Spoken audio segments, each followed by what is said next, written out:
How does divorce affect your home? Let's talk about that.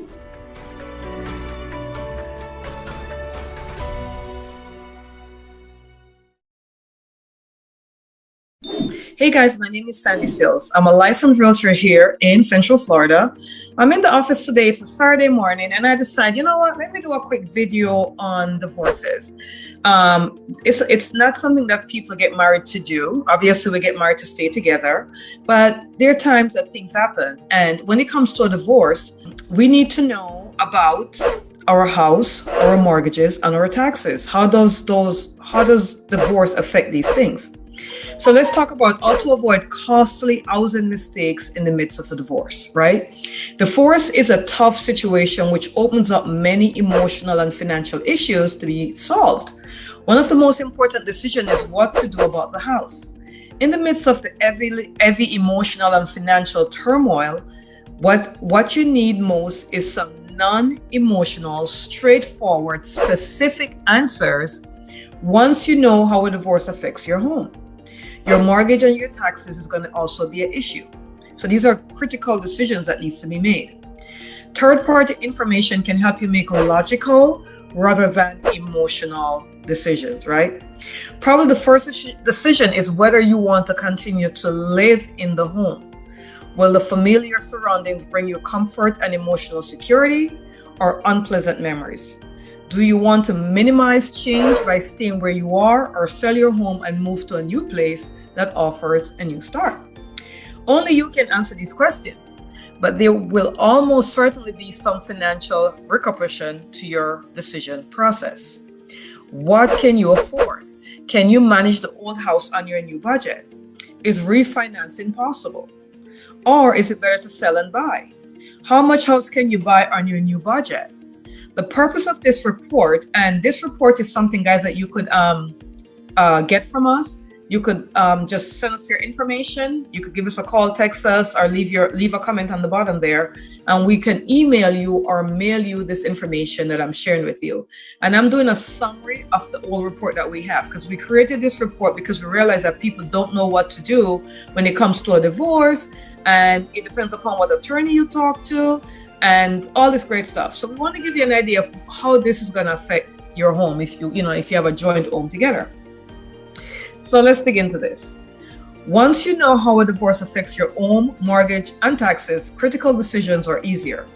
Neutral third-party information can help you make logical rather than emotional decisions. I know I said it before, but I want to say it again. You have four basic housing options when in the midst of a divorce. Sell the house now and divide up the proceeds, or buy out your spouse, or have your spouse buy you out, or retain your ownership. It's important for you to understand the financial implication of each of these scenarios. Let's take scenario one. Sell the house now and divide up the proceeds. Your primary consideration under these circumstances is to maximize your home's selling price. We can help you avoid the common mistakes most homeowners make, which compromises their outcome. As you work to get your financial affairs in order, make sure you understand what your net proceeds will be. This means after selling and taking out all the expenses, what are you going to be left with? And if this split is going to be a 50-50 split, right? So we got to be careful with that. Number two, let's talk about buying out your spouse. If you intend to keep the house yourself, you'll have to determine how you'll continue to meet your monthly financial obligations if you now only have one salary. If you use two incomes to qualify for the whole loan, refinancing on your own might be a challenge. Number three, have your spouse buy you out. If you are the one who is living, you have the opportunity to start again in a new surrounding. Let me start over again. Have your spouse buy you out. So that means your spouse will be able first to determine the market value of the home and have your spouse give you 50% of that value, right?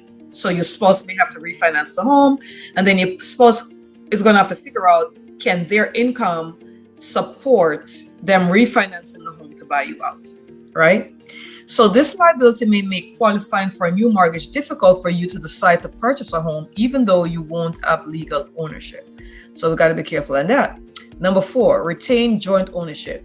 Some divorcing couples postpone a financial decision with respect to the home and retain joint ownership for a period of time, even though only one spouse lives there.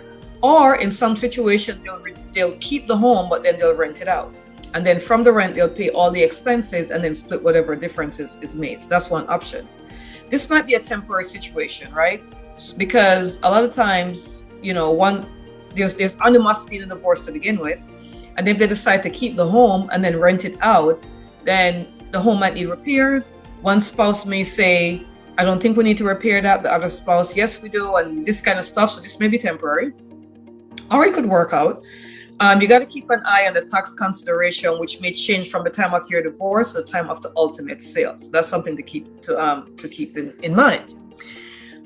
Let's say you decide to sell. If you and your spouse decide to sell your home, it will be important to work together through a professional to maximize your return.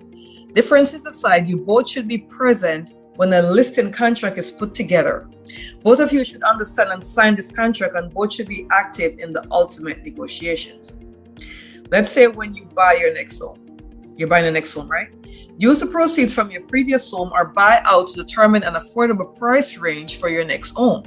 Maintain a clear focus on getting the right home to suit your new situation. You may wish to review with an agent who offers a house hunting service to help find a home that matches your new home buying criteria. So what is the bottom line? The bottom line is, if you're getting a divorce, there are 4 key things that you need to consider before, while you're doing this situation. And a lot of times emotions get a hold of us, right? We're all emotional creatures. We're a human being. A lot of times our emotions overrule our common sense. And this happens to all of us. So if you're getting a divorce, the best thing to do is to seek legal advice, obviously. If you have any asset, it could be your primary residence. It could be you have a lot of investment properties together.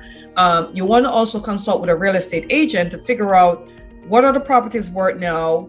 You know what the mortgages are on the property, so you'll know how much you need to pay off, right?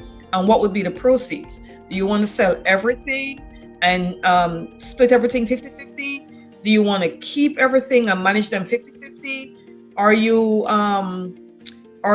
amicable enough so you could work together on your investment properties? If one spouse decides to live in the home and the other spouse decides to move, do you need to sell the home or refinance the home, or do you have the money to just buy them out without even refinancing? If you refinance to buy them out, remember now you're going to have a new mortgage. So let's pretend the home you live in is for $300,000 as an example, and you owe $200,000 is the mortgage. So we have $100,000 in equity. So now we have to decide how we're going to do this, right? We're going to refinance, create a new loan, and buy it and give them whatever equity. So that means they will get $50,000. You'll probably end up with a new mortgage of $250,000, which won't happen because the bank will only give you 80% of value on a refinance. So if the bank is only going to give you 80% of value on the refinance, it means that if the home has $100,000 equity in it, you're only going to be able to get $80,000 in refinance, right? So those are some of the things that we need to consider. So give us a call. I know my camera light just went out. I have no idea what just happened. But give us a call. Send us a text, 407-791-4713, if you find yourself in this situation. All right. Thank you so much for listening.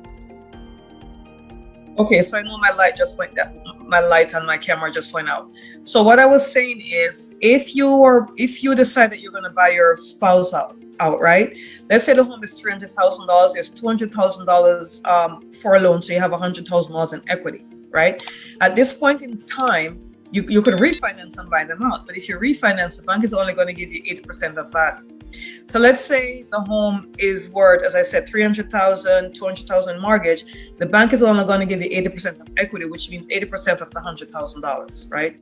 So then you'd have to refinance into a brand new loan. So you'd have that 80%, which is $80,000 plus $200,000. So now you have a mortgage of $280,000 to buy your spouse out. You have to decide, can you afford the monthly payment on the new mortgage?